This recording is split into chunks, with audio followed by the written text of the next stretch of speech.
ప్రార్థన చేసుకుందాం. మోహనృదయ స్తోత్రం, ఇంతవరకు నడిపించిన విధానం బట్టి స్తోత్రంతో ఆరాధనలను మీ యొక్క ప్రార్థనలోనూ మమ్మల్ని బలపరిచిన విధానం బట్టి స్తోత్రం దేవతని. ఇంకా వాక్య భాగంతో మాతో మాట్లాడండి. వాక్యాలతో ఈరోజు మమ్మల్ని బలపరిచి ముందుకు నడిపించండి. మీకే మహిమ ఘనత ప్రభావం తెలుసు. మా ప్రభు రక్షకుడిని యేసుక్రీస్తు ప్రార్థించి వేడుకున్నాం దేవ తండ్రి. ఈరోజు వాక్య భాగంలో మనము దీవెనల గురించి, యేసు ప్రభు యొక్క దీవెన గురించి మాట్లాడదాం. హల్లెలూయా. దీవెనలు.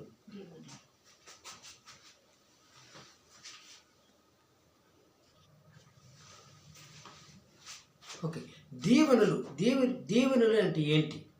దీవెనలు ఎక్కడి నుంచి వస్తాయి అని చూద్దాం. ఇది వచ్చి యేసు ప్రభు బోధిస్తున్నటువంటి దీవెనలు. హల్లెలూయా. యేసు ప్రభు మత్తయి 5వ అధ్యాయము 1-12లో మనతో ఈ యొక్క దీవెనల గురించి మాట్లాడతాడు. చూద్దాము. 1వ వచనం. ఆయన జనసమూహమును చూచి కొండ ఎక్కి కూర్చుండగా ఆయన శిష్యుని యొద్దకు వచ్చిరి. ఆయన ఏం చేశాడు?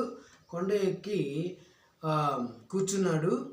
శిష్యులు ఆయన యొద్దకి వచ్చిరి. ఈ జనసమూహం చూసి అంటున్నాడు, ఏమంటున్నాడు?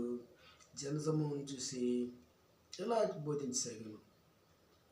అప్పుడు ఆయన నోరు తెరిచి ఇలాగా బోధించసాగాను. ఎలా బోధించసాగానంటే, ఆత్మ విషయమై దీనులైన వారి ధన్యులు, పరలోకం రాజ్యం వారిది.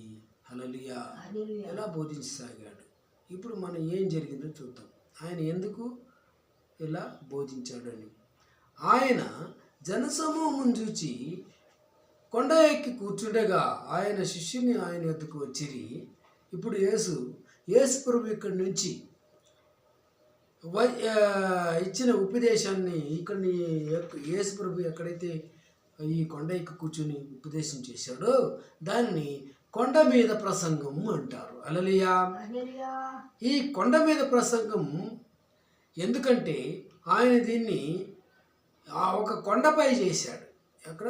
ఒక కొండపై చేశాడు కాబట్టి కొండ మీద ప్రసంగం అంటారు. ఇంతకు ముందు పరలోక రాజ్యం దగ్గరగా ఉన్నదని ఆయన మాట్లాడు. ఇంతకుముందు ఏం చేశాడు? పరలోక రాజ్యం దగ్గరగా ఉంది, దగ్గరగా ఉన్నదని తెలియజేశాడు. మత్తయి 4:17లో రాజ్య శుభవార్తను బోధించాడు. మత్తయి 4:23 ప్రజలను పశ్చాత్తపడాలని ఆయన ఆజ్ఞాపించడంలో ఆయన భావం ఏమిటో ఈ ప్రసంగం వివరిస్తూ ఉన్నది. ఒక వ్యక్తి అంతరంగంలోనూ బయట ప్రవర్తనలోనూ దేవుని రాజ్యంలో ప్రవేశించడం ఏమిటో ఇది తెలియజేస్తుంది. ఆ రాజ్యంలో అమలులో ఉండే నియమాలను, మనుషుల్ని అందులో ప్రవేశించనీయకుండా చేసే విషయాలను ఇది వెల్లడి చేస్తుంది. ఈ ప్రసంగం ఆరంభంలోనే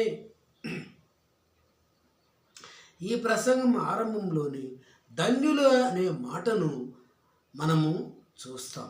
దీనిలో ఇంకా అనేక సార్లు ఈ ధన్యులు అనే మాట మనం చూసే ఒక అవకాశం ఉంది. ధన్యులు అంటే ఎవరు? వారు ఎలా ప్రవర్తించాలి అనే విషయాలను గురించి వివరిస్తున్నది అనవచ్చు. పరలోక రాజ్యంలో ఉన్నవారే ధన్యులు. ఏమంట? పరలోక రాజ్యంలో ఉన్నవారే ధన్యులు. ధన్యులు ఎవరు అంటే, ఈ ప్రసంగం ధన్య జీవితం గురించి, ధన్యులు అంటే ఎవరు, వారు ఎలా ప్రవర్తించాలనే విషయాలను గురించి వివరిస్తున్నది అనవచ్చు. పరలోక రాజ్యంలో ఉన్నవారే ధన్యులు. హల్లెలూయా. మత్తయి 5:3లో దేవుని రాజ్యంలోకి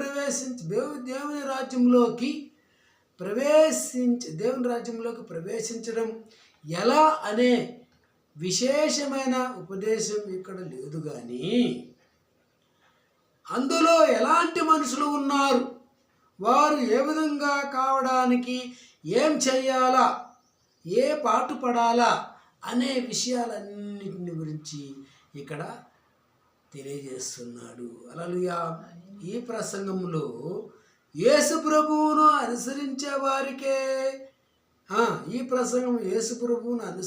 వారికి తప్ప అందరికీ కాదు. హల్లెలూయా. ఆయన్ను తమకు గురువుగా ఉపదేశకునుగా అంగీకరించని వారు, అన్నిటిలోనూ ఆయన నుండి నేర్చుకోవాలని ఇష్టం లేని వారు ఈ ప్రసంగాన్ని నిజంగా పూర్తిగా అర్థమే చేసుకోలేరు. హల్లెలూయా. దీన్ని ఆచరించను వాళ్ళ వల్ల కాదు.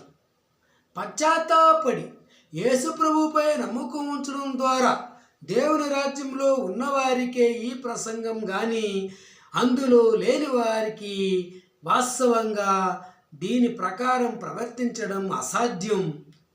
దాని ప్రకారం నడుచుకోవడం కూడా సాధ్యం కాదు. హల్లెలూయా. అలా ఎవరైనా చేస్తే ప్రయత్నం చేస్తే ఓకే, అలా ఎవరైనా ప్రయత్నం చేస్తే భ్రమ మాత్రమే అవుతుంది.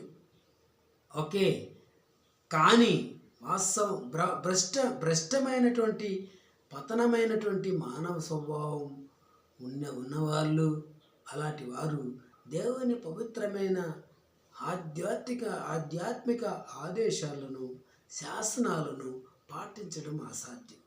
వాటి ప్రకారము నడుచుకోవాలంటే మనలో మార్పు అవసరం. నూతన ఆధ్యాత్మిక జీవితాన్ని, దేవుని పవిత్రాత్మను మనం పొందాలి. పశ్చాత్తాపడి యేసు ప్రభువును నమ్మకం మూలంగా స్వీకరించిన వారికే ఆయన ఆత్మను ఇస్తాడు. ఆ ఆత్మ ఉన్నవారే ఆయన జీవితంలో ఆయనను అనుసరించే ఒక ఆసక్తి కూడా వస్తుంది. ఆత్మతో జీవించడం మూలంగా మాత్రమే ఈ ఆధ్యాత్మిక నియమాలను, దేవుని యొక్క యేసు ప్రభు చెప్పిన విషయాలను మనం పాటించగలము. గలతీయులకు రాసిన పత్రిక 5:16 నుంచి 25 వరకు కూడా మనం చూడొచ్చు. మనం ఎంతవరకు దేవుని ఆత్మ స్వాధీనంలో ఉంటామో క్రీస్తు ఉపదేశించిన రీతిలో అంతవరకు నడుచుకోగలుగుతాం. దేవుని ఆత్మ లేకుండా ఆధ్యాత్మికంగా దేవుని బిడ్డలుగా ఉండడం అసాధ్యం. అందరూ దేవుని ఆత్మ ఉన్నవారు కారు.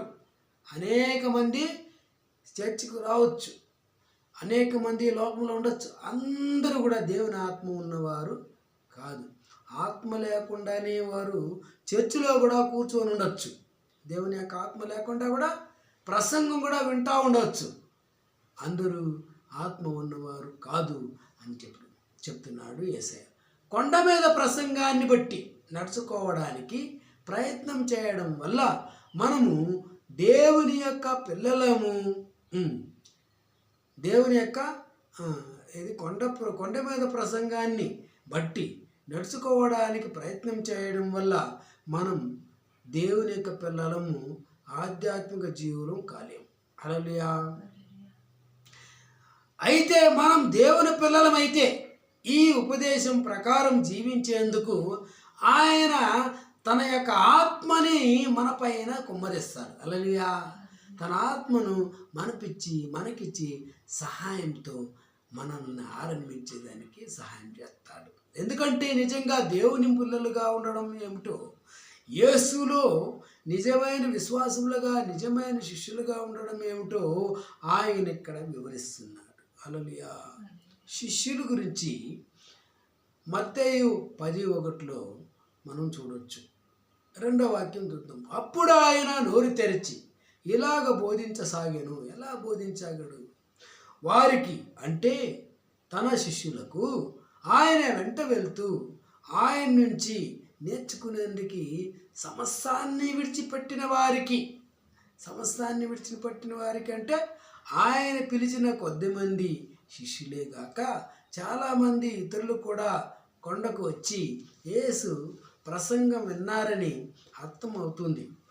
ఈ మాటలో కొన్ని ముఖ్యంగా ప్రసంగం ఆఖరులో చెప్పిన మాటలు వీరికి కూడా వర్తిస్తున్నట్లు తెలియజేస్తుంది. ఇక్కడ ఎవరితో మాట్లాడుతున్నాడు? యేసు ప్రభు యొక్క శిష్యులతోనూ మాట్లాడుతున్నాడు. కొంతమంది ఇతరులు కూడా ఆయన ఏం బోధిస్తాడు మనం కూడా నేర్చుకుందామని వచ్చిన వారు కూడా ఉన్నారు. వాళ్ళ గురించి కూడా మాట్లాడుతున్నాడు. 3వ వచనం, ఆత్మ విషయమై దీనులైన వారు ధన్యులు, పరలోక రాజ్యం వారిది అంటున్నాడు. హల్లెలూయా. ఆత్మ విషయమై దీనులైన వారు అంటే ఎవరు? హల్లెలూయా. ధన్యులు అని చెప్పేసి మనం విన్నాము. ధన్యులు, సంతోషంగా ఉన్నవారే ధన్యులు. ఆత్మ విషయమై దీనులైన వారు ధన్యులు. ఆత్మ విషయమై దీనులైన వారు ధన్యులు. దీనులు ఎవరో మనకు ఇక్కడ చూస్తాం. అంటే ధన్యులు అంటే ఎవరైతే సంతోషంగా ఉండేవాడు ధన్యులు. ఏ విధంగా ఆత్మ విషయంలో దీనులైతే వాడికి ఎలా సంతోషం వస్తుంది? ఆశ్చర్యంగా ఉంది. ఓకే అని ఈ యొక్క అర్థాన్ని మనం చూస్తే గ్రీకు పదానికి తర్జుమా చేస్తే ధన్యులు అనేదాన్ని మనము ఆనందంతో ఉండడము అని అర్థం కాదు. హల్లెలూయా. ఇది ఆనంద స్థితి ధన్యత. ఆనంద స్థితి ధన్యత, ఆనందమైనటువంటి స్థితిలో ధన్యత, జీవించబడిన స్థితిలో ధన్యత, ముఖ్యంగా చివరికి దేవుని సన్నిధిలో ఉండే ధన్యత. హల్లెలూయా. చాలా బాగుంది. శాశ్వత ఆనందములు, శాశ్వతంగా పొందే ఆనందులో ఉండే ధన్యత. ఓకే, కొంచెం ఒక తమాషా చేసినాడంటే అప్పుడు ఆహాహా అని వేసి అది తమాషా నిలిచిపోయిన తక్షణ వాడు సైలెంట్గా ఎప్పుడు ఆహాహా ఆహాహా నవ్వుతాడు. నవ్వుడు తమాషా అయిపోయిందంటే మళ్ళీ సాధారణమైన పరిస్థితికి వచ్చేస్తాడు. ఇక్కడ అట్లా కాదు, శాశ్వతమైనటువంటి సంతోషం. హల్లెలూయా. ఈ శాశ్వతమైన సంతోషంలో ఉండే ఆనందం, దానికి తీసే దారి, ఆ దారి తీసే పరిస్థితి, దీని విన్ను ఉన్న సంతోషం. గ్రీకు క్రొత్త ఒడంబడిక గ్రంథంలో ఈ పదం 50 సార్లు కనిపిస్తుంది. మత్తయి, లూకా శుభవార్తలో 28 సార్లు, ప్రకటన గ్రంథంలో 7 సార్లు ఉంది. మత్తయి 11:6 చూద్దాం. అది దాంట్లో చూస్తే దేవుని గురించి పదాన్ని 2 సార్లు వాడడం కనిపిస్తుంది. ఈ విధంగా తిమోతి 1:11, తిమోతి 6:15 ఆ శాశ్వతిని పరిపూర్ణ పరమానందాన్ని గురించి ఇది తెలియజేస్తున్నది. శాశ్వత పరిపూర్ణ పరమానందం. కొత్త ఒడంబడికలో ఈ మాటను వ్యక్తులను ఉద్దేశించి వాడినప్పుడు ఆధ్యాత్మిక దీవెనల గురించి, దేవుని రాజ్యంలో పరిపాలన కింద ఉన్న వారికే ఈ దీవెనల గురించి చెప్తున్నది. హల్లెలూయా. మనము దేవుని ఆనందమయమైన స్థితిలో ఎలాంటి వారికి భాగం ఉంది అంటే, దేవుని రాజ్యంలో ధన్యులైన వారికి దుఃఖాలు ఎప్పుడూ ఉండవని మనము చెప్పలేము. ధన్యమైన వారికి దుఃఖం కూడా రావచ్చు. వారు ఎప్పుడూ ఆనందిస్తుంటారని కాదు, వారి ఆనంద పరిపూర్ణత భవిష్యత్తులో కలుగుతుంది. మనకి ఇప్పుడు లేదు ఆనందం, భవిష్యత్తులో దేవుని రాజ్యం వచ్చినప్పుడు కలుగుతుంది అనే ఒక నమ్మకం వాళ్ళలో ఉంది. కాబట్టి వారు ఇప్పుడు కూడా దుఃఖంలో ఇప్పుడు ఏడుస్తూ ఉంటే కూడా ఆ ఏడుపుని వారు తొక్కేసి మనం ఎప్పుడో పరలోక రాజ్యంలో, దేవుని రాజ్యంలో సంతోషంగా ఉంటాము అని దాన్ని బట్టి వాళ్ళు ఆనందంగా ఉంటారు. హల్లెలూయా.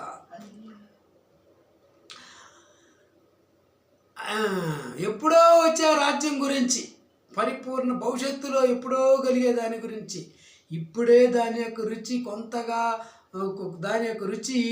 కొంతకాలం ముందుగానే వారికి తెలియజేసేసినాడు యేసయ్య. హల్లెలూయా. ఎప్పుడో వచ్చే ఆనందాన్ని యొక్క రుచి ఇప్పుడే వాళ్ళకి తెలియజేసినాడు. కాబట్టి వాళ్ళు ఇప్పుడు ఆనందంగా ఉన్నారు. ఎందుకంటే దేవుడు తన ప్రజలతో తన ఆనందాన్ని పంచుకుంటాడు. హల్లెలూయా. ఎప్పుడో వచ్చే ఆనందాన్ని ఇప్పుడే ఆయన రుచి చూపించి పంచుకున్నాడు. దాన్ని బట్టి ఇప్పుడు మనం సంతోషంగా ఉండాలి. హల్లెలూయా. ఎవరైనా ఏడుస్తూ ఉన్నారా? ఏడ్చినా పర్లేదు, ఆయన యొక్క రుచిని కొంచెం తెలియజేసినాడు కదా, ఆ రుచి చూసినారా? దుఃఖం ఉన్నా ఏడుస్తా ఉన్నా నవ్వండి. హల్లెలూయా. మనకు నిజ దేవునితో ఆయన ధన్యతో సంబంధం ఉన్నప్పుడే నిజమైన ధన్యత కలుగుతుంది. మనుషులు ఈ ధన్యతను తెలుసుకొని దీని తనతో పంచుకోవాలనే అస్సలు బైబిల్ గ్రంథాన్ని దేవుడు మనకిచ్చాడు. హల్లెలూయా. అదే ధన్యత. మన బైబిల్లో ఆయన ముందుగానే మాట్లాడి మనకిచ్చేసినట్టు చదువుకోండి బాబు, చదువుకొని ఇప్పుడైనా ఆ యొక్క ఆనందాన్ని, ఆ ఆనందం రుచి ఒకవేళ చూడకుండా ఉంటే చదివి ఆ రుచి చూసి ఇప్పుడే ఆనందపడేదానికి ప్రయత్నించు. హల్లెలూయా అని చెప్తున్నాడు. పరలోక రాజ్యం, ఈ లోకంలో ధన్యులు ఎవరు? పరలోక రాజ్యంలో ధన్యులు. ఓకే, ఈ లోకంలో ధన్యులు ఎవరు? ధనికుల, గర్విష్ఠుల, అధికారం గలవారా? తమపై తమకు నమ్మకం ఉండి తాము చాలా మంచి వాళ్ళమని ఎంచుకునేవారా? వాళ్ళ ధన్యులు. మనుషులు ఉంచేది ఈ విధంగానే ఉంటుంది. హల్లెలూయా. డబ్బు ఉంటే ధన్యం, గర్వం, బాగా ధనికులుగా ఉంటే ధన్యులమని అనుకుంటారు.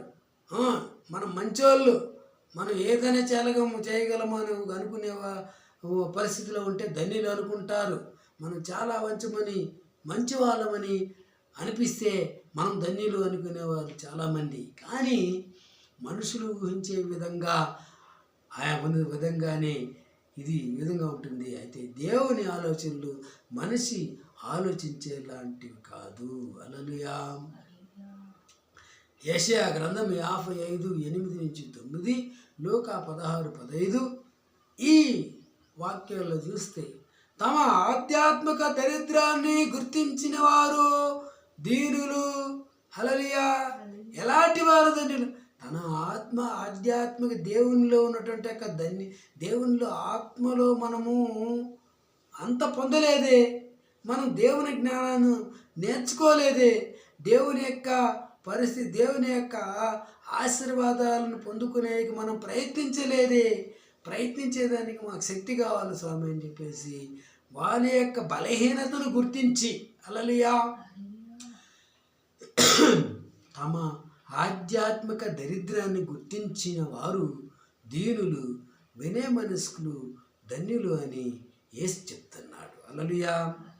కారణం, పరలోక రాజ్యం వారిదే. దేవుని రాజ్యంలో ప్రవేశించాలంటే పశ్చాత్తాపం అవసరం. పశ్చాత్తాపడేవారు ఎలాంటి వారు? ఎవరంటే తమ ఆధ్యాత్మిక దరిద్రతను గుర్తించిన వారు, వారి పాపాల విషయం పశ్చాత్తాపడి, ఓకే, పవిత్రాత్మ వారిని ఒప్పించి కాబట్టి తమ ఆధ్యాత్మికమైన లేమిని వారు గుర్తిస్తారు. కాబట్టి వారు అలా చేస్తారు. దేవుడి ఎదుట చెప్పుకునేందుకు తమలో ఎలాంటి నీతి న్యాయాలు, గొప్ప కార్యాలు, ఎలాంటి యోగ్యత లేవని వాళ్ళు గుర్తిస్తారు. హల్లెలూయా. అందువల్ల వారు యేసు ప్రభు ఎదుట తమకు తాము ధూళిగాను ఎంచుకొని తగ్గించుకుంటారు. ఆయన్ను రక్షకుడుగా, ప్రభువుగా స్వీకరిస్తారు. ఈ ధన్యతలో దీన్ని మొదటిగా చెప్పినది. ఎందుకంటే ఇది దేవుని రాజ్యంలోకి ప్రవేశించేందుకు ఏకైక మార్గం. దేవుని రాజ్యంలో ఉన్న ప్రతి ఒక్కరూ దీన్ని చెవి చూశారు. అందుకని యేసు వారిని ధన్యులు అంటున్నారు. ఈ ధన్యులు తమ గురించి గొప్పగా భావించే వాళ్ళు కాదు, తక్కువగా ఎంచుకునే వాళ్ళే. హల్లెలూయా. వినయ మనస్సు అనే ఈ గుణాన్ని దేవుడు చాలా విలువైనదిగా ఎంచుకుంటాడు. ఒక మనిషి దేవుని రాజ్యంలో ప్రవేశించాలంటే చాలా వినయమైనటువంటి మనసు కలిగి ఉండాలి. తమ ఆధ్యాత్మికమైన పేదరికాన్ని గుర్తించిన వారు నిజమైన జ్ఞాన ప్రకాశం కలిగించి కొంతవరకు తాము ఎలాంటి వారు, తమ నిజ పరిస్థితి ఎలాంటిదో, దేవుడు ఎలాంటి వాడో గుర్తించగలుగుతారు. తమను తాము దేవుడుగా వారెన్నటికీ ఎంచుకోరు. పైగా మనుషుల్లో తాము అధములమని, దేవుని నుండి ఎలాంటి మేలైనా పొందడానికి యోగ్యులము కామని అనుకుంటారు. కేవలం దేవుని కృప ఒక్కటే మనలో ఈ గుణాన్ని కలిగించగలదు. స్వతహాగా స్వభావ సిద్ధంగా మనలో ఇది ముమ్మాటికి లేదు. సహజంగా కొందరిలో ఉన్నట్టు సామర్థ్యం లేని వాణ్ణనే భావం, పిరికితనం, న్యూనతాభావం ఇలాంటి వాటికి ఎప్పటిదాకా చెప్పిన దానితో సాధుగుణంతో ఏ సంబంధము లేదు. ఒకవాడు చేతగనం వాడు గమ్మునుంటే ప్రయోజనం లేదు. వాడు దేవునికి లోబడిన వాడికి అనేకమైన కార్యాలు చేయకుండా, చెడుతనంలో జారిపోకుండా, అనేకమైన దుర్మార్గంలో పోకుండా వాడు దేవుని యొక్క భయములో ఉండి నడిపించగలిగితేనే వాడు అర్హుడు. కానీ చేతగానితనం వల్ల, బలహీనత వల్ల వాడు చేయలేదంటే వాడు సాధుగుణంలో ఉండేవాడని చెప్పేదానికి లేదు. హల్లెలూయా. దుఃఖపడువారు ధన్యులు. 4వ వచనం, దుఃఖపడువారు ధన్యులు, వారు ఓదార్చబడుదురు. దుఃఖించేవారంటే ఎవరు? ఆకలితో దుఃఖించేవాళ్ళ, లేకుంటే దుఃఖించేవారు ధన్యులు విచారంగా ఉండేవారా? నిచారంగా ఉండేదాని వలన, ఏదో ఒక పోగొట్టుకునే వలన దుఃఖించే వాళ్ళ, నిజంగా ఆనంద స్థితిలో ఉన్నవారు అని చెప్పడం లాంటిది ఇది. హల్లెలూయా. దుఃఖించేవారంటే నిచారించేవారని కాదు, నిజంగా ఆనందంతో ఉండేవారని చెప్పాలి. ఎందువల్ల మీరు దుఃఖిస్తారంటే, యేసు ఇక్కడ తన ప్రసంగంలో దుఃఖించడానికి ఇస్తున్న స్థానం వల్ల ఇది ఆయన ఉపదేశాలన్నిటిలోనూ ప్రాథమిక విషయమని, ఆయన రాజ్యం కట్టబడ్డ పునాదిలోనే ఈ ఒక ముఖ్యమైన ఈ విషయాన్ని ఆయన రాయి లాంటిదని చూడగలం. ఈ వచనానికి ఇంతకు ముందు వచనంలో సమీప సంబంధం ఉంది. ఎవరైతే తమ ఆధ్యాత్మిక దరిద్రాన్ని, తమ పాపాలను, భ్రష్ట స్వభావాన్ని గుర్తిస్తారు, అలాంటి వారు రాను మానవ జాతి అంతా పడిపోయిన విచారకమైన పరిస్థితిని బట్టి కూడా విలపిస్తారు. అయ్యో, నేను ఒకప్పుడు ఇలాంటిగా ఉన్నవాడిని, నేను ఇప్పుడు దేవుని యొక్క కృప వలన రక్షించబడి ఆయన యొక్క మంచి స్వభావాలను పొందుతున్నాను. ఆయనే చాలామంది ఈ స్థితిలోనే వారు నశించిపోతున్నారని వారి గురించి దుఃఖించేవాడు. హల్లెలూయా. అంటే ఆత్మల యొక్క ఆదాయం కోసం దుఃఖించేవాడు, ఆత్మలు నశించిపోతున్నారే అని దుఃఖపడేవాడు. హల్లెలూయా. తాము పాపాత్మలమని శోకిస్తారు వారు. హల్లెలూయా. బహుశా రాని మానవ జాతి అంతా పడిపోయిన విచారకైన భ్రష్ట పరిస్థితిని బట్టి కూడా వారు ఏడుస్తారు. యేసు చెప్తున్నది, ఇహలోక దుఃఖం అంటే మనుషులకు తాము కోరినది దొరకనందువల్ల వారికి కలిగే దుఃఖం, స్వార్థపూరితమైన దుఃఖం గురించి కాదు. ఏదో నష్టపోయినందుకు దుఃఖించేది కాదు, ఏదే విషయంలో ఆశాభంగం చెందినందుకు దుఃఖించేది కాదు. మరి యేసు చెప్పేది ఎలాంటి లౌకిక దుఃఖం ఏమంటే, ప్రపంచ రీతిగా వచ్చే దుఃఖం అది చావును తెస్తుంది. కానీ యేసు ప్రభు చెప్పే దుఃఖం ఈ పరలోక రాజ్యాన్ని మనకి ఇస్తుంది. హల్లెలూయా. లోకంలో దుఃఖించే దుఃఖం ఇది చావును తెస్తుంది. యేసు ప్రభు యొక్క ఈ చెప్పే దుఃఖం, పరలోక రాజ్యం గురించి దుఃఖించే దుఃఖం, అది పరలోక రాజ్యాన్ని మనకి తెస్తుంది. అందువల్ల ఇది దేవుని రాజ్య ధన్యతకు దారితీస్తుంది. హల్లెలూయా. కీర్తనలు 51లో ఇలాంటి దుఃఖం ఆ కీర్తన రచయితలో విషయం ఏ విధంగా చెప్తున్నాడంటే, అలాంటి వారికి ఇప్పుడే కొంతవరకు దేవుని ఓదార్పు లభిస్తుంది. చూడండి, ఇప్పుడే దేవుని ఓదార్పు కూడా వచ్చేసింది. వాడేమో ఏడుస్తూనే ఉన్నాడు, కానీ దేవుని యొక్క ఓదార్పు వచ్చేసింది. సాత్వికులు ధన్యులు, వారు భూలోకమును స్వతంత్రించుకొందురు. సాధుగుణం అంటే బలహీనత కాదు అని ముందే చెప్పినాం. అది నిజానికి దేవుని యొక్క భయం వల్ల, భక్తి వల్ల ఉండే సాధుగుణం. హల్లెలూయా. నిజానికి ఇది గొప్ప ఆత్మబలము. ఇది దేవుని కుమారుడైన యేసు ప్రభువులో ఉన్న లక్షణమే. హల్లెలూయా. యేసు ప్రభు సాధుగుణంలో కనబడ్డాడు. ఆయన ఏమి ఎదురించలేకనా? ఆయన సిలువ వేశారు. ఆ సిలువ వేసిన ఆయన కొట్టలేకనా? కాదు. ఆయనలో ఉన్నటువంటి సాధుగుణము దేవుని యొక్క పరమ తండ్రి యొక్క అదుపులో ఉండాల్సినటువంటి యొక్క వినీత హల్లెలూయా ఆ యొక్క గుణం వలన ఆయన సాధుగుణంలో ఉండి తన ప్రాణాన్నే శిలువ పైన పెట్టి మరణించే అంతటి సాధుగుణం హల్లెలూయా ఆయన జీవితాన్ని గమనించడం ద్వారా అదేమిటో మనం అర్థం చేసుకోగలం. సాధుగుణం సైతానుకు పాపానికి వ్యతిరేకంగా సత్యం పక్షాన బహుకాలంగా పోరాడే ఆధ్యాత్మిక వ్యక్తిత్వానికి అనుగుణమైన లక్షణము. హల్లెలూయా. దేవుడు తనను ఎలాంటి పరిస్థితుల్లోకి నడిపించాడో వాటిని వినయంతో అంగీకరించడమే సాధుగుణం. దేవుని కోసం బాధలను అనుభవించడానికి సమ్మతించడమే సాధుగుణం.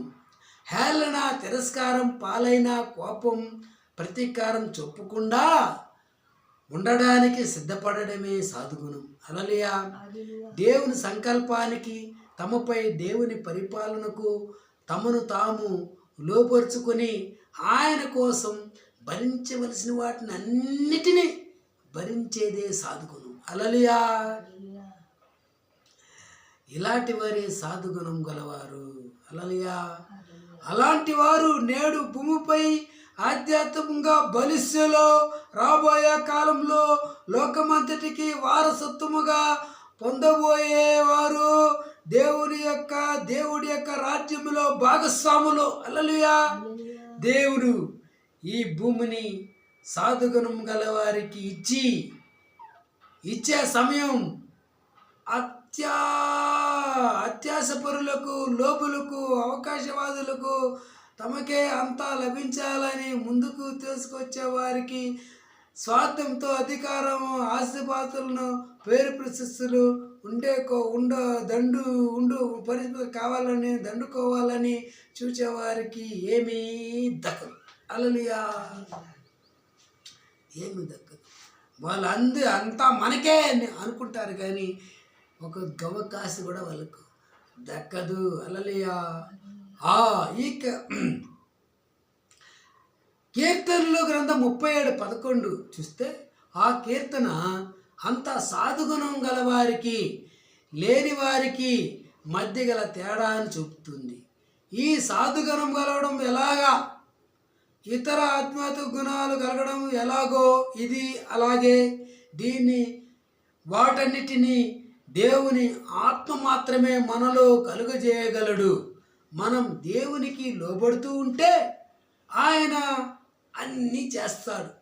మనిషికి తన గురించి, ఇతరుల గురించి సరైన అభిప్రాయాన్ని, దేవుని పట్ల సరైన మనసును కలిగించడము మూలంగానే ఆయన ఇలాంటి గుణాన్ని మనలో పుట్టించి ఆయన పోషించి పెంపొందిస్తాడు. హల్లెలూయా. మనం చేయాల్సిన పూర్తిగా ఆయన పైన ఆధారపడాలి. అంతా నువ్వే చూసుకోదండి, అంతా నువ్వే, నా దగ్గర ఏమీ లేదు అని మనము ఆయన పైన ఆధారపడాలి. నీతి కొరకు ఆకలి దప్పులు గలవారు ధన్యులు, వారు తృప్తిపరచబడుదురు అని చెప్తున్నాడు. నీతి, నిజాయితీ అనేది బైబిల్లో కనిపించే గొప్ప మాట. ఇది నిజాయితీ, న్యాయం లేక అదే అర్థాన్ని ఇచ్చే పదాలు బైబిల్లో దాదాపు 740 సార్లు కనిపిస్తాయి. దేవుడు పరిపూర్ణ న్యాయవంతుడు. దేవుడు ఎలాంటి వాడుంట, ఆయన ఎలాంటి హెచ్చు తగ్గులు లేదు. అది పరిపూర్ణ న్యాయవంతుడు దేవుడు. ఆయన రాజ్యం, ఆయన ఉద్దేశాలు, ఆశయాలు, చర్యలు, మనుషులతో వ్యవహరించే తీరు 100% నీతి, నిజాయితీ గలవి, న్యాయమైనవే. హల్లెలూయా. ఆయన రాజ్యంలో, ఆయన పరలోకంలో ఉండగోరిన వారు నీతి న్యాయాలు గలవారై ఉండాలని ఆయన నియమం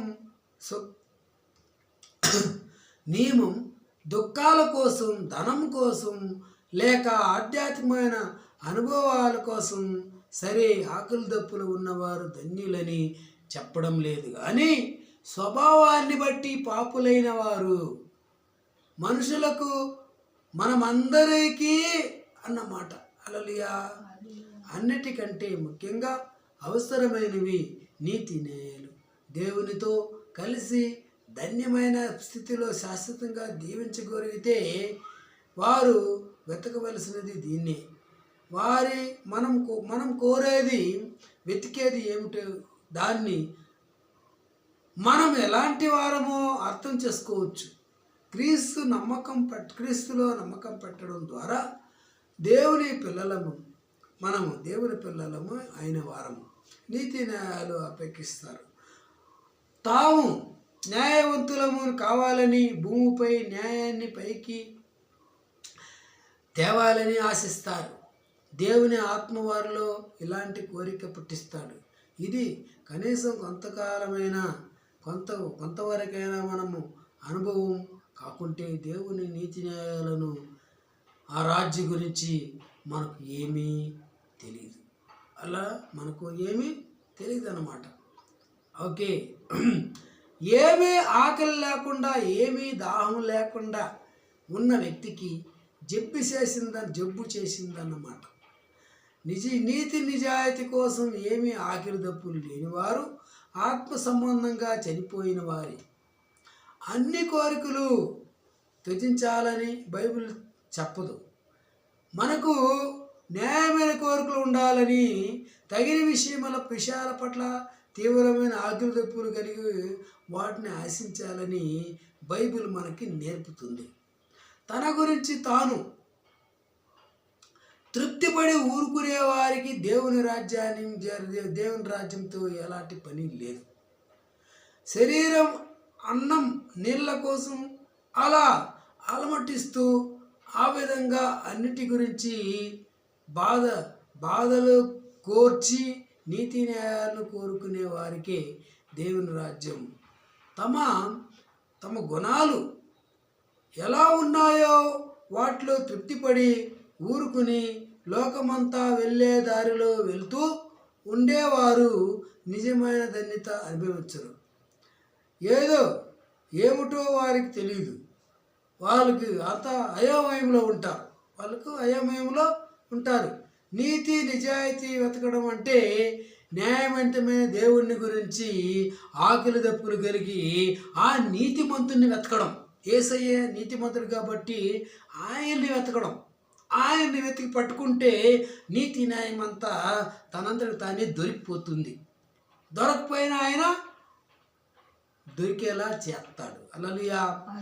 ఆయనతో ఎడతగిని సహవాసం, సరైన సంబంధం కోసం వెతకడము, పరిపూర్ణ న్యాయవంతుడైన యేసుప్రభులాగా జీవించడానికి ప్రయత్నించడము, ఆకలి దప్పులు కలిగి ఉండడము, అంధకారము, అవినీతి, అధర్మం, నీచం, అనర్హం, అపవిత్రం, కల్ముషం అయిన వాటికి జోలికి పోకుండా ఉండాలన్న దృఢమైన అభిలాష కలిగి ఉండడము.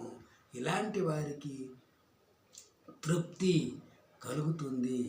ఎప్పుడూ ఈ జీవితంలో క్రమంగాను, క్రీస్తు తిరిగి వచ్చేటప్పుడు సంపూర్ణంగాను కలుగుతుంది. ఈ జీవితం క్రమంగా రోజుకి వాళ్ళే ఆయన చెప్పాడు, పరలోకం రాజ్యంలో ఉన్నట్టు ఆనందాన్ని ఇప్పుడే నేను కొంచెం రుచి చూపించినాను అని చెప్పేసి రుచి చూసిన వాడు ఊరుకుంటాడా? వాడు వచ్చి దాన్ని వెతుకుతానే ఉంటాడు. హల్లెలూయా.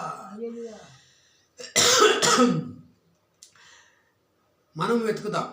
7వ వచనం, కనికరము గల వారు ధన్యులు, వారు కనికరింపబడుదురు. హల్లెలూయా. వారు కనికరము పొందుదురు. మనం ఇతరుల పట్ల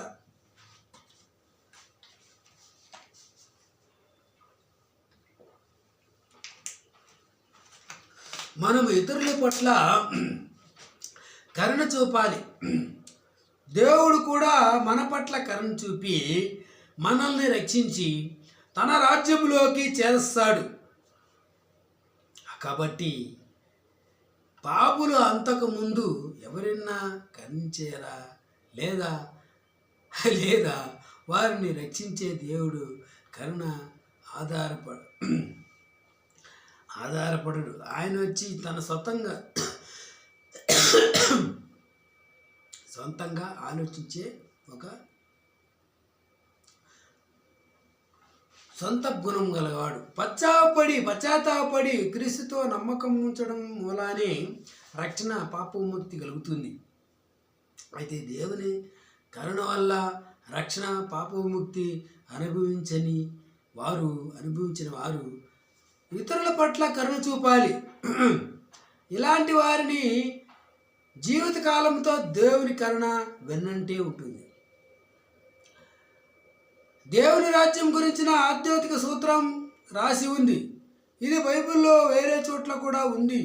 మనుషులు తమ కరుణ అనుభవించి తన రాజ్యంలోకి ప్రవేశించిన తర్వాత ఆధ్యాత్మిక సూత్రాలను దేవుని పక్కన పెట్టేయడు. మనుషులు తమ సాటి వారిని దయ చూడకపోతే దేవుడు తమను దయ చూడాలని ఎదురు చూచే హక్కు వారికి ఏమీ లేదు. హల్లెలూయా. వేరే వాళ్ళపై కనికరం లేకుండా నువ్వు దేవుని యొక్క కనికరాన్ని పొందే హక్కు కూడా లేదు. నిజమైన క్రీస్తువులు ఎలా ఉంటారంటే కొంతవరకైనా ఎలా ఉన్నారో ఈ వచనం చెబుతుంది. దేవుడు మనుషులను పాపం నుంచి విడిపించి రక్షించినప్పుడు వారు ఎలాంటి వారై ఉండాలో ఈ విధంగా వారిని మలచడం ఆరంభిస్తాడు. మనం కరుణ గలవారంగా తయారు కాకపోతే దేవుడు మనల్ని మార్చలేదని, ఆయన కరుణామయ రాజ్యంలోకి మనల్ని చేర్చలేదని మనమే బయట పెట్టుకుంటున్నామన్నమాట. హల్లెలూయా. కరుణ చూపడం అంటే ఏమిటి? కేవలం హృదయంలో దయగా ఉండడం మాత్రమే కాదు, అవసరంలో ఉన్నవారికి సహాయకరమైన దయగల పనులు చేయడమే. హల్లెలూయా. అయ్యో పాపం మాట్లాడితే లాభం లేదు. అయ్యో పాపం అనే మాటతో పాటు కూడా అయ్యో పాపం అని మనము వాళ్ళని ఆదరించే గుణం కూడా ఉండాలి. హల్లెలూయా. మనల్ని బాధ పెట్టిన వారిని క్షమించి వారికి మేలు చేయడమే ఇది ఒక గొప్ప గుణం. హల్లెలూయా. దీనికి అమోఘమైన మాదిరి యేసు ప్రభువే. హల్లెలూయా. 8వ వచనం, శుద్ధ హృదయం గలవారు ధన్యులు, హృదయ శుద్ధి గలవారు ధన్యులు, వారు దేవునిని చూచెదరు. హల్లెలూయా. శుద్ధ హృదయం ఉన్నవారు దేవుని చూస్తారంట. ఇప్పుడు లోకములో పాపమేమీ లేనివారు అని కాదు. అలా అయితే భూమి మీద ఉన్నవారు పాపము లేదు అనుకున్నవారు దేవుణ్ణి చూసే వాళ్ళేమో. కానీ ఇక్కడ ఏమంటే మా అపరాధాలను క్షమించి అనే ప్రార్థన చేయాలని యేసు తన శిష్యులందరికీ నేర్పించాడు కదా. శుద్ధ అని తర్జుమా చేసిన గ్రీకు పదానికి కల్తీ లేకుండా అని అర్థం మనం చెప్పుకోవచ్చు.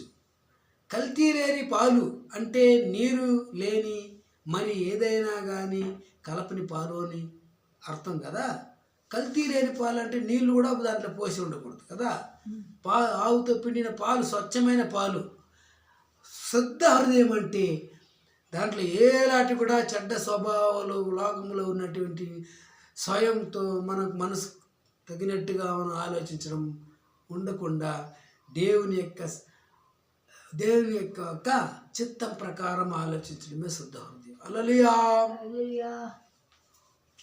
కల్మషం దోషం లేకుండా అని అర్థం. హల్లెలూయా.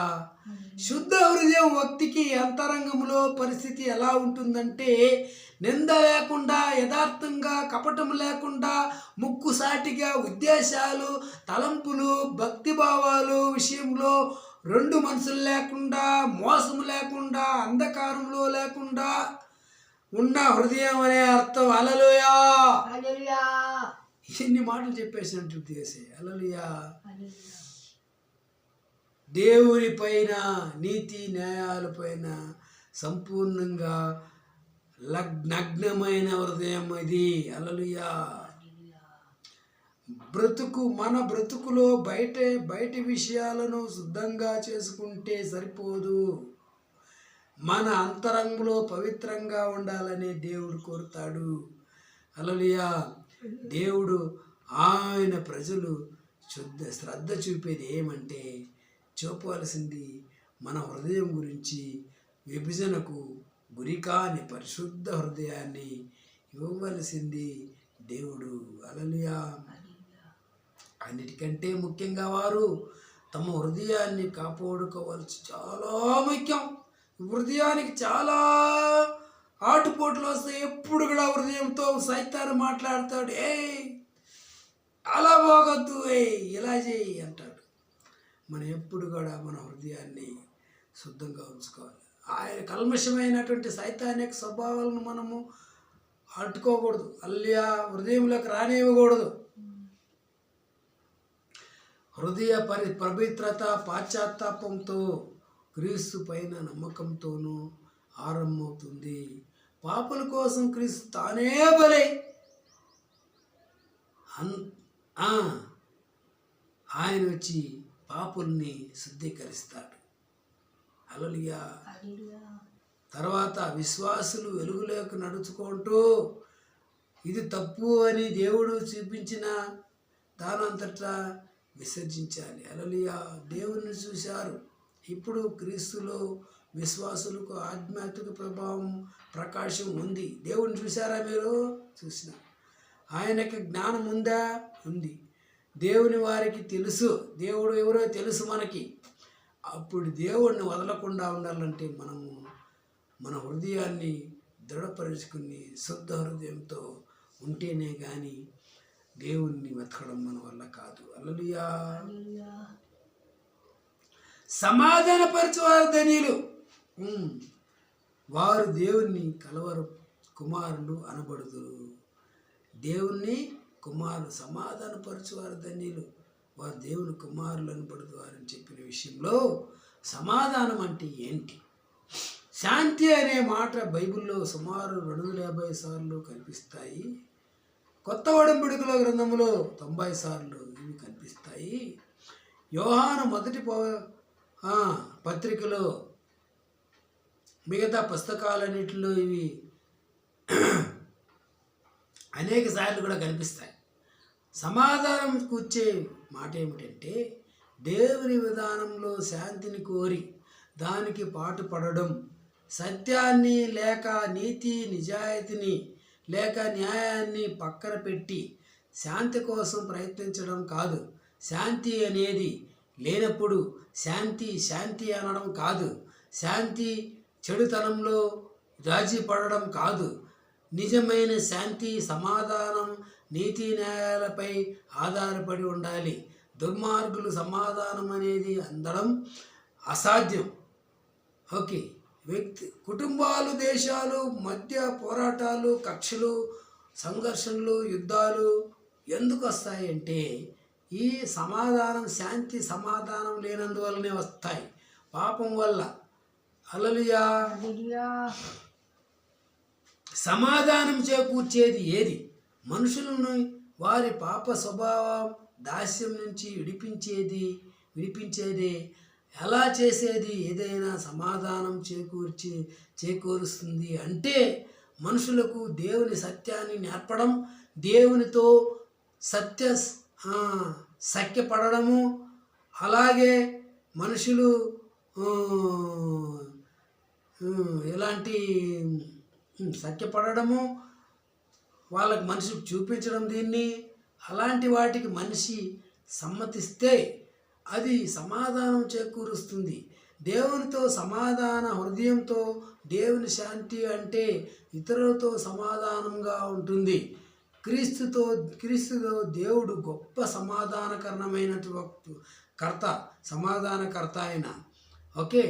ఆయన సమాధానకర్త కాబట్టి ఆయన్ని వెంబడించే వాళ్ళు కూడా సమాధానకర్తగా ఆయన చేయగలడు. ఆయనపై నమ్మకం ఉంచాలి. హల్లెలూయా.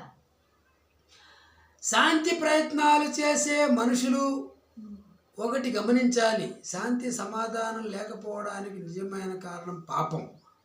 ఎప్పుడైతే పాపం అడ్డం పడుతుందో అప్పుడు సమాధానం ఉండదు. దానికి నిజమైన నివారణ క్రీస్తు శుభవార్త. అయితే అలాగే సమాధానం చేకూర్చే వారికి ఇంతకు ముందు చెప్పిన ధన్యతలు లక్షణాలు కూడా ఉండాలి. ఇలాంటి లక్షణాలు ఉండేవారు సత్యం, న్యాయం, నమ్మకం కోసం గట్టిగా నిలబడతారు. హల్లెలూయా. చివరిగా మనము చివరి ఘట్టానికి వెళ్తున్నాం. అదే సమయంలో ప్రతి ఒక్కరితో సమాధానంగా ఉంటూ మనుషులు మధ్య సమాధానం కలిగి సమాధానం చేకూరే వారిని దేవుడు సంతానం అనడం ఎందుకు? ఎందుకంటే దేవుని శాంతిని దేవుడు మనుషులను తమతో సమాధాన స్థితిని తీసుకువచ్చేందుకు ఎంత వెలనైనా సరే చెల్లించడానికి సిద్ధంగా ఉన్నాడు. అన్యాయం తప్ప దేన్నైనా చేయడానికి సిద్ధంగా ఉన్నాడు. ఈ విషయంలో మనుషులు ఆయనను పోలి ఉంటే వారిని సమాధానకర్త అయిన దేవుడు సంతానంగా ఇతరులు గుర్తిస్తారు. అప్పుడు ఇతరులు మన సంతానంగా, దేవుడి యొక్క సంతానంగా గుర్తిస్తే దేవుడి బిడ్డలు అని మనం అనిపిస్తాము. నీతి న్యాయాల కోసం హింసకు గురి కావాలి. ఈ గుణం దేవుని సంతానానికే తప్ప ఇతరులకు రాదు.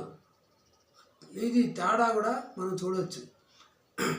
దేవుని నీతి న్యాయాల పక్షాన నిలబడుతున్న వారు కాబట్టి వారి కోసం హింసల పాలైన చనిపోవటం అంతగా దాన్ని ప్రేమించిన వారు కాబట్టి వారు ధన్యులు.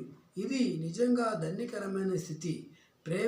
ప్రపంచం చెడు కోరికల్లో గర్వంతో, సత్యం గురించి ద్వేషంతో ఉండి పాపంలో ఉన్నవారికి నీతి న్యాయాలంటే గిట్టదు కదా. నీతి న్యాయాలంటే గిట్టుతున్న వాళ్ళకి దానికోసం నిలబడే వారితో వారు పోరాడతారు. న్యాయవంతుడైన దేవుణ్ణి ఎదిరిస్తారు. న్యాయవంతమైన దేవుని బిడ్డలు కూడా వాళ్ళు ఎదిరిస్తారు, కొడతారు, శ్రమల పాలు చేస్తారు. దాన్నంతా కూడా మనం భరించాలి. హల్లెలూయా. యేసు ప్రభు శిష్యులు నీతి న్యాయాలు గలవారు, సమాధానం చేకూర్చేవారు. అయితే మనుషులు వారిని తిరస్కరించి, హల్లెలూయా, యేసు ప్రభువును కూడా వద్దు, యేసు ప్రభువును వద్దు మాకు అన్నారు. యేసు ప్రభు శిష్యులు మళ్ళా యేసు ప్రభువు దేవుడు అని చెప్పుకుంటూ వచ్చినారు. యేసు ప్రభునే వద్దు అని చెప్పేసిన మళ్ళీ మీరు వచ్చినారు, మీరు వద్దు పండి చెప్పినారు. హల్లెలూయా. కొర్రాలతో రాళ్ళతో కొట్టి సరసాల్లో వేసి యేసు ప్రభుని చంపారు. శిష్యులను కూడా అలాగే చంపారు. హల్లెలూయా. అయినప్పటికీ ఈ లోకంలో ధన్యులు వారే. హల్లెలూయా. అయినప్పటికీ ఈ లోకం కొట్టిన, ఈ లోకం చంపిన, ఈ లోకం తిట్టిన, అయినప్పటికీ ఈ లోకంలో ధన్యులు ఎవరైతే శ్రమలు పొందారో ఆ శిష్యులే ధన్యులు. ఎవరైతే ఈరోజు కూడా ఆ యొక్క దారిలో నడుస్తూ ఈరోజు మనము ఈ లోకంతో పోరాడుతూ కష్టాలు పడుతూ దుఃఖాల్లో, కష్టాల్లో, నష్టాల్లో భరిస్తూ నొప్పు నీతి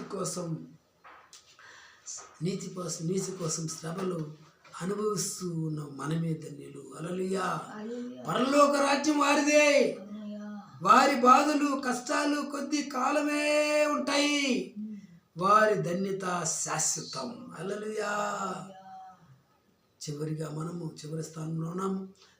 12వ వచనం, సంతోషించి ఆనందించుడి, పరలోకమందు మీ ఫలము అధికమగును. కాబట్టి సంతోషించి ఆనందించుడి, బాధపడద్దు. పరలోకములో మీ ఫలము అధికమగును. ఎలాగున వారు మీకు పూర్వమందుండిన ప్రవక్తలను హింసించిరి. హల్లెలూయా. ఇప్పుడు మిమ్మల్ని హింసించరే, ఇది కొత్త కాదు. పూర్వము ఉన్నటువంటి ప్రవక్తలను కూడా అలాగే చేశారు. మిమ్మల్ని చేయడం గొప్పదిగా పెద్ద విషయం కాదు అని చెప్పి దేవుడు మనల్ని బలపరుస్తున్నాడు. నీతి నిజాయితీ కోసం, క్రీస్తు కోసం హింసకు గురి కావడం అనేది ఆయన ప్రజల మేలుకే అని తెలియడం మూలంగా హింసలో ఆనందించగలిగితే అది హింసలో ఆనందించగలిగే స్థితి కలుగుతుంది. దేవుడు మన సేవకులను ప్రతిఫలమిస్తాడు. మన సేవలకి దేవుడు ప్రతిఫలం. సత్యం క్రొత్త ఒడంబడికలో గ్రంథంలో తరచుగా కనిపిస్తుంది. కాబట్టి బాధల్లో ఆనందించడం క్రీస్తు రాయబారుల లక్షణం. కాబట్టి బాధల్లో ఆనందించడం క్రీస్తు రాయబారుల యొక్క లక్షణం. ఒకవేళ మనము బాధల్లో మనము ఆనందించగలిగితే యేసు ప్రభు యొక్క రాయబారులు మనమే. అలా లేచినప్పుడు హల్లెలూయా. ఆ పరలోక రాజ్యం యొక్క రుచి మనకు చూపించాడే, ఆ రుచిని ఇతరులకు చూపించే వాళ్ళు కూడా మనమే. హల్లెలూయా. రుచి చూచిన ఆ పరలోక రాజ్య రుచిని మనం ఎరిగి ఆ రుచిని అందుకొని ఆ పరలోక రాజ్యములో చేరుకోవడానికి మనము నడుద్దాము. హల్లెలూయా, స్తోత్రం. ఇతరులను కూడా మనము నడిపిస్తాం. ప్రార్థన చేసుకుందాం. మహోన్నతుడా యేసయ్యా స్తోత్రం. మంచి ప్రసంగమును బట్టి స్తోత్రము. ఈ లోకంలో మేము మీ యొక్క పరలోక రాజ్య రుచిని చూచినందుకు మేము ధన్యులం స్వామి. ఆ రుచిని ఇతరులకు కూడా తెలియజేయడానికి మాకు బలం, మా యొక్క పరిస్థితులను బలపరచండి. మీకే మహిమ ఘనత ప్రభావం. ఈ లోకంలో ఉన్నటువంటి అనేక పరిస్థితులను తొలగించండి. మారు మనసు పొందు నిమిత్తం బిడ్డలను వాళ్ళను సిద్ధపరచండి. అనేక మంది సేవకులను కూడా నడిపించండి. ఆ రుచిని మూలకి బిడ్డకి చూపించి పరలోక రాజ్యంలో చేర్చు నిమిత్తము ప్రయాసపడి నిమిత్తము మీ యొక్క రాజ్యములో ఉన్నటువంటి మీ బిడ్డలందరినీ బలపరచండి. మీకే మహిమ ఘనత ప్రభావం చేసి మా ప్రభు రక్షణ యేసుక్రీస్తు ప్రార్థించి పడుకున్నాం దేవతండ్రి. నా ప్రాణమయ యెహోవాను సంతించుము, నా అంతరంగ సమస్తమైన పరిశుద్ధ నామమును సంతించుము. నా ప్రాణమయ యెహోవాను సన్నిధించుము. ఆయన చేసిన మేలు తండ్రి యొక్క ప్రేమయో, కుమారుని కృపయో, పరిశుద్ధాత్మ యొక్క అన్యోన్య సహవాసము ఇప్పటికిప్పటికి సదాకాలము యేసుక్రీస్తు యొక్క రెండవ రాకడ వరకు పరలోక రాజ్యం మనం అందరూ చేరు వరకు శిరస్థాయిగా నిలిచి ఉండును గాక. ఆమేన్. వందనాలు.